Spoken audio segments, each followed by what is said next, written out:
Hoy estamos en la provincia de Buenos Aires, República Argentina, y descubrimos juntos 3 castillos con mucha historia. Bienvenidos a otro episodio de Travel and Gardening.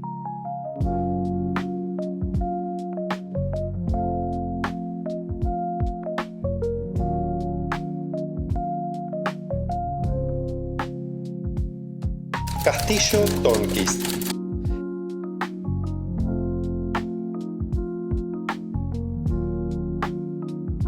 Ernesto Tornquist fue el principal pionero de la zona de Sierra de la Ventana.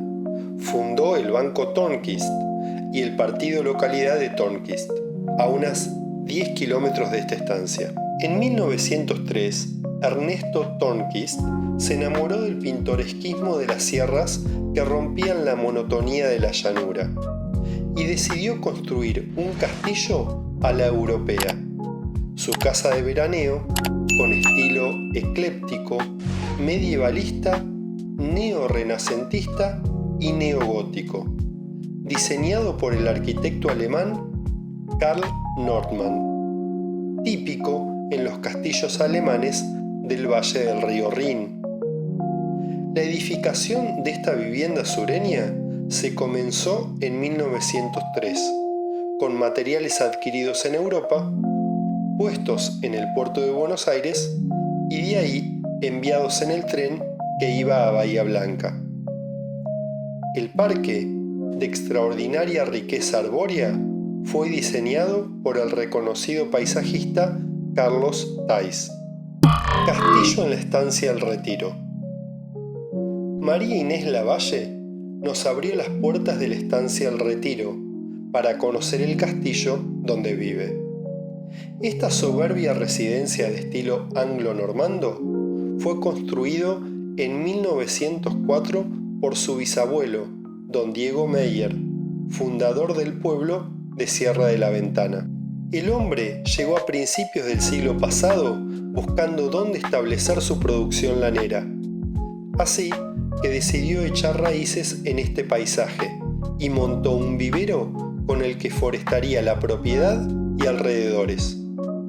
En su tiempo, Meyer imaginó un campo de golf serrano que hizo realidad donando 35 hectáreas del Retiro.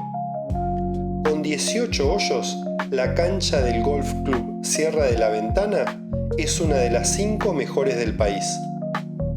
Las restantes 70 hectáreas corresponden al Parque de El Retiro, que alberga una inmensa piscina y el imponente casco que reúne infinidad de objetos antiguos y mobiliarios de época. A las habitaciones se accede por una escalera de caracol, torre arriba. Son 7 y la mayoría dan a un pasillo que balconea sobre la planta baja. Este espacio es una galería de animales embalsamados cazados por Floro Lavalle, hermano de María Inés. Castillo Naveira. El Castillo de Naveira es una de las mansiones más curiosas y glamorosas de Buenos Aires. Y, como era de esperar, está vinculado a una historia familiar muy interesante, que se remonta al año 1841. Según los registros, este castillo de Luján solo estuvo en manos de 2 familias que, con el paso del tiempo, se unieron mediante matrimonio. Es por eso que, en la actualidad, la enorme casa sigue en manos de uno de sus descendientes. Tras iniciar su construcción en 1841, el castillo de Naveira inauguró al poco tiempo y su primer propietario era Enrique Bechet, quien se mudó al establecimiento con su hija Irene y lo bautizó con el nombre San Enrique. Sin embargo, la historia de esta mansión es impactante desde los cimientos, ya que su diseño tuvo en manos de Ernesto Moró, uno de los 9 arquitectos que trabajaron en la construcción de la Basílica de Luján.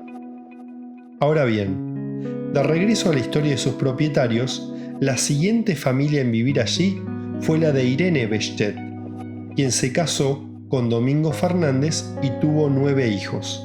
Sin embargo, en 1913, el castillo de Naveira se vendió a Matilde Golpe Brañas de Naveira, quien se mudó con su hijo José e impulsó una serie de remodelaciones en las instalaciones.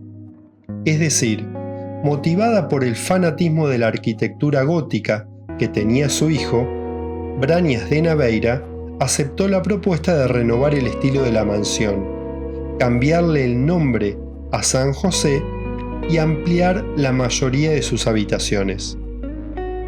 Debido a la belleza medieval del castillo de Naveira, miles de personas han solicitado realizar un paseo guiado por su interior para conocer la historia de sus propietarios y apreciar la belleza del paisaje. Sucede que además de la estructura centenaria, el predio de la mansión también es muy atractivo gracias a la enorme cantidad de árboles que fueron plantados por el paisajista Augusto Flamant, oriundo de Bélgica, hace más de 100 años. Sin embargo, a pesar de los múltiples espacios emblemáticos que hay en el lugar, la familia decidió mantener las puertas cerradas durante un extenso periodo. Si te gustó el video, no te olvides de comentar qué fue lo que más te gustó, así como de compartirlo y suscribirte al canal si aún no lo has hecho.